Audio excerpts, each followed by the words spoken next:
कोई सवाल न कर और कोई जवाब न पूछ, तो मुझसे अहद एक गुस्शता का अब हिसाब न पूछ। तो हादसों की जद में बैठी कांग्रेस पार्टी को नित नए दिन कोई ना कोई झटका लगता ज़रूर है, पर महसूस कुछ नहीं होता। वो होता है ना कि इतनी मार पड़ चुकी है कि अब तो चोट का एहसास ही खत्म हो चुका है। उत्तर प्रदेश, जिसको कि हम इस देश का सबसे सियासी सूबा मानते हैं और जिसके इर्द गिर्द देश की तमाम राजनीति घूमती है, अगले साल वहाँ विधानसभा के चुनाव है और इसी के साथ कई सारी सियासी हलचल शुरू हो चुकी है। जाहिर है बात शुरू हुई है तो दूर तलक जाएगी। नमस्कार, आप देख रहे हैं सियासत का 18वां एपिसोड। यह है शॉकवेव नेटवर्क। मैं प्रतीक आपकी खिदमत में।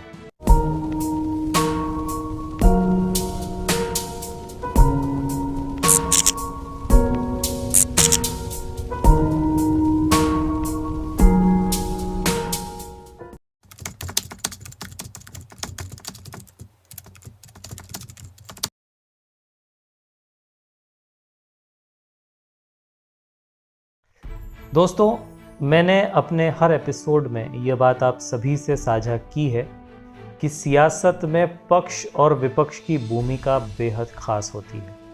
एक तरफा मुकाबले में किसी भी देश का फ़ायदा नहीं है। अगर आप भाजपा के समर्थक हैं या कांग्रेस के या फिर किसी भी अन्य राजनीतिक दल के, आप अपने दल को अपनी राजनीतिक विचारधारा के अनुरूप चुनें और उसका समर्थन भी करें, इसमें कोई समस्या नहीं। लेकिन एक देश के लिए सबसे दुर्भाग्यपूर्ण स्थिति तब होती है जब कोई एक पार्टी ज़रूरत से ज़्यादा मजबूत हो जाती है और विपक्ष इतना मजबूर कि उसे समर्थन के लिए और अपनी हौसला अफजाई के लिए देश हित के बाहर झांकना पड़ता है। ये बात अब तो सिद्ध हो चुकी है कि मानव स्वभाव में इंट्रोस्पेक्शन यानी आत्ममंथन सबसे दुर्लभ गुण होता है। हम जब भी कोई गलती करते हैं, हमारे लिए सबसे कठिन कार्य होता है अपनी गलतियों का विश्लेषण करना। और हम ऐसी स्थिति में ना तो अपनी गलतियों को समझ पाते हैं, ना ही उन घटनाओं में आत्ममंथन कर पाते हैं। शायद यही कारण है कि हम बार बार एक ही तरह की गलतियों को दोहराते भी। ऐसा ही कुछ आज देश की सबसे पुरानी, सबसे सम्मानित और भारत की आज़ादी में भारत का नेतृत्व करने वाली कांग्रेस पार्टी के साथ हो रहा है। वैसे तो काफ़ी कम लोग जानते हैं ये कि अक्सर अपने आप को स्वतंत्रता के संघर्ष और क्रांतिकारियों से जोड़ने वाली और भारत की आज़ादी का एक छत्र श्रेय लेने वाली कांग्रेस पार्टी किसी भारतीय ने नहीं बल्कि एक अंग्रेज़ एओ ह्यूम ने शुरू की थी। अब किस लिए शुरू की थी और उनकी क्या मंशा थी, ये काफ़ी गहराई वाला विषय है जिसके लिए हम किसी और दिन अपना पूरा एपिसोड इस पर समर्पित करेंगे। लेकिन आज जैसी स्थिति भारत में है और यहाँ के सियासी माहौल में कांग्रेस पार्टी की है, उससे पार्टी से निकले लोग और यहाँ तक कि पार्टी में बने कुछ वरिष्ठ नेता भी आए दिन दबी आवाज़ में उसे बताते रहते हैं। अक्सर पार्टी को इशारों में अपनी नाराज़गी जाहिर करने वाले वरिष्ठ कांग्रेस नेता और वकील कपिल सिब्बल ने फिर एक बार इसी ओर इशारा भी किया। उन्होंने कहा कि राजनीति में लोगों की बात को सुनना बहुत आवश्यक है और अगर आप लोगों की बात नहीं सुनेंगे तो आपके बुरे दिन शुरू हो जाएंगे। इशारा किस तरफ था ये हम सब समझते हैं। कुछ ऐसी ही बात असम के मुख्यमंत्री और पूर्व कांग्रेस नेता हेमंत बिस्वा शर्मा ने भी कही। उन्होंने कहा कि जब वे पार्टी में रहकर कई बार राहुल गांधी से बात करना चाहते थे तो काफ़ी कोशिशों के बाद उन्हें उनसे मिलने का मौका मिला और जब मिले तो राहुल उनकी बात सुनने की बजाय अपने पालतू कुत्ते पिद्दी को गार्डन में बिस्किट खिलाने में लगे रहे। आज हेमंत बिस्वा शर्मा असम के मुख्यमंत्री हैं और उस घटना को याद करके चुटकी लेते हैं कि वे शुक्रगुजार है पिद्दी के, जिसकी वजह से उनकी आंखें खुली और आज वे असम के मुख्यमंत्री बन गए।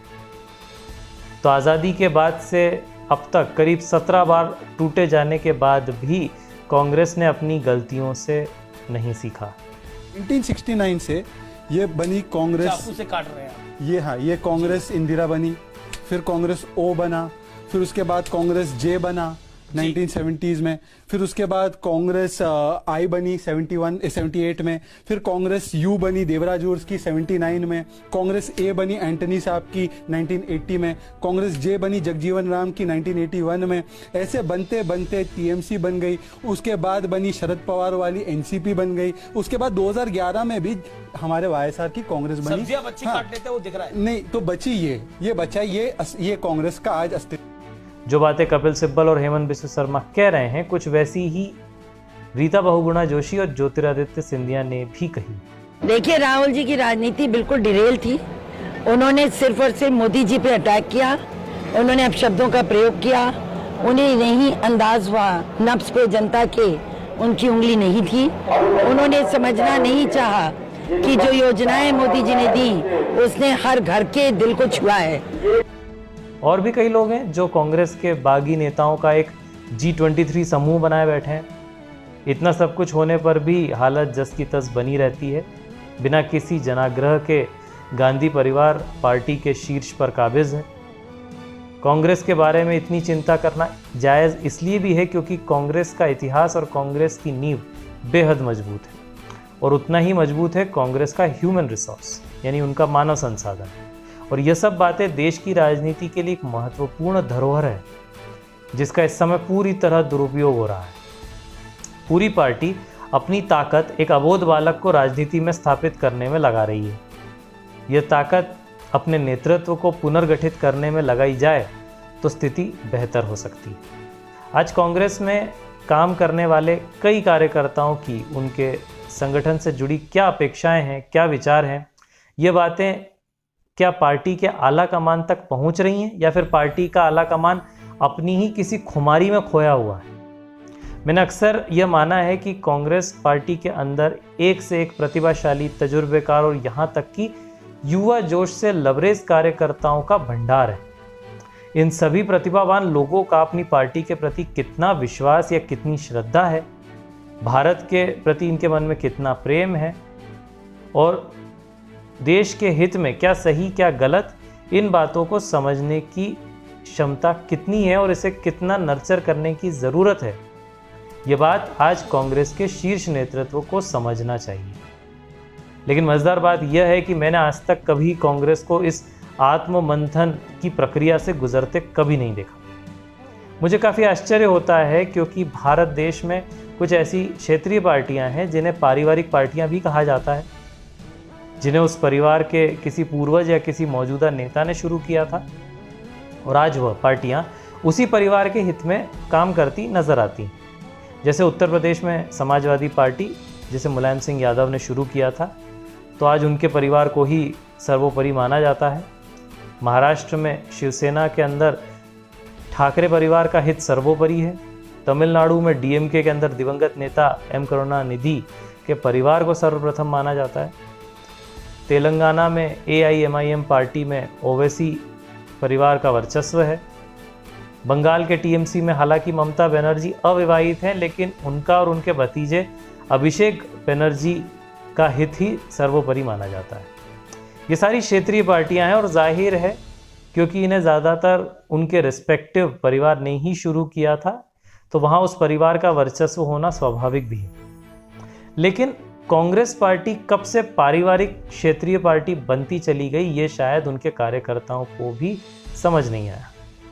हालांकि मेरा मानना है कि क्षेत्रीय पार्टी होना अपने आप में कोई घाटे का सौदा नहीं है, लेकिन एक ऐसी पार्टी जिसने इस देश पर राज किया हो, उसके लिए अपनी राष्ट्रीय छवि से नीचे उतरकर अपने आप में एक बहुत बड़ा आघात जैसा है। और चूंकि कांग्रेस का किसी सूबे से या किसी विशेष संस्कृति से कोई कनेक्शन नहीं है, ऐसे में ये क्षेत्रीय राजनीति का दंश इन्हें बहुत भारी पड़ सकता है। हालांकि कांग्रेस पार्टी में बहुत से कद्दावर नेता और नामचीन थिंक टैंक मौजूद हैं और मेरे जैसे किसी छोटे से तिनके का इतनी बड़ी पार्टी को कोई सलाह मशवरा देना ठीक भी नहीं, पर फिर भी मुझे लगता है कि कांग्रेस से निकलने वाले नेताओं का पार्टी छोड़ने के बाद कांग्रेस को लेकर क्या विचार है, यह आला कमान को समझने की ज़रूरत है। सबसे पहले हम आपको सुनाते हैं कि हाल ही में कांग्रेस छोड़कर भाजपा में शामिल होने वाले कांग्रेस के नेता जितिन प्रसाद ने अपनी पार्टी के बारे में क्या कहा। आप जानते हैं, मेरा कांग्रेस पार्टी से 3 पीढ़ियों का साथ रहा है, तो ये महत्वपूर्ण निर्णय जो मैंने लिया है, बहुत विचार मंथन और सोच के बाद मैं इस फैसले पे पहुंचा हूं। और सवाल ये नहीं है आज कि मैं किस दल को छोड़ के आ रहा हूं, मगर सवाल ये है कि किस दल में जा रहा हूं और क्यों जा रहा हूं।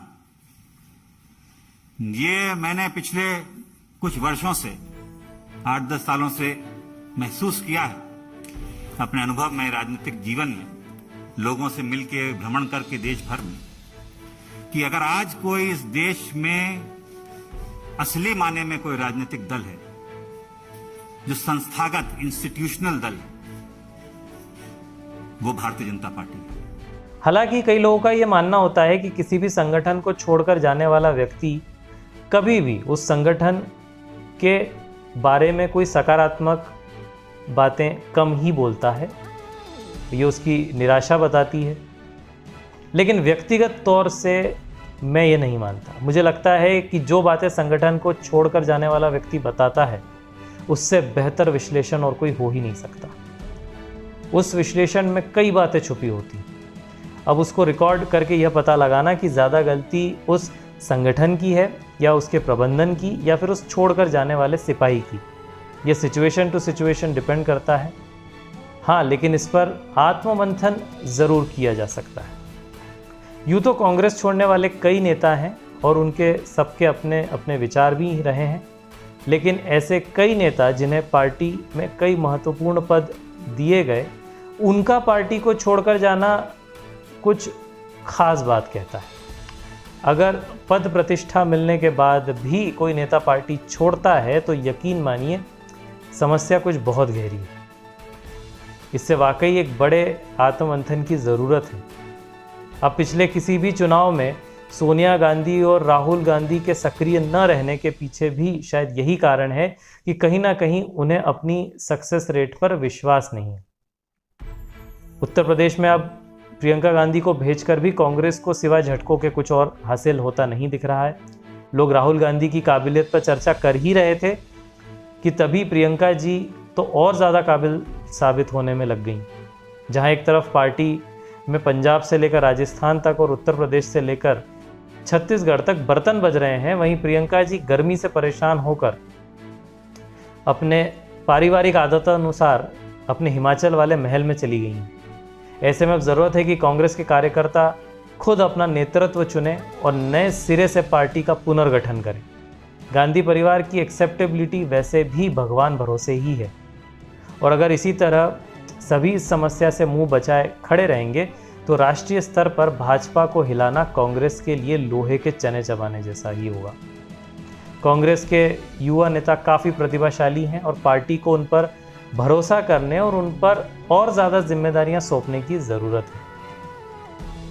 तो दोस्तों, सियासत के आज की इस कड़ी में बस इतना ही। अगले हफ्ते फिर मिलेंगे किसी नए सियासी मसले को लेकर। आप जुड़े रहिए शॉकवेव नेटवर्क के साथ और देखते रहिए सियासत मेरे यानी प्रतीक के साथ। धन्यवाद। जय हिंद।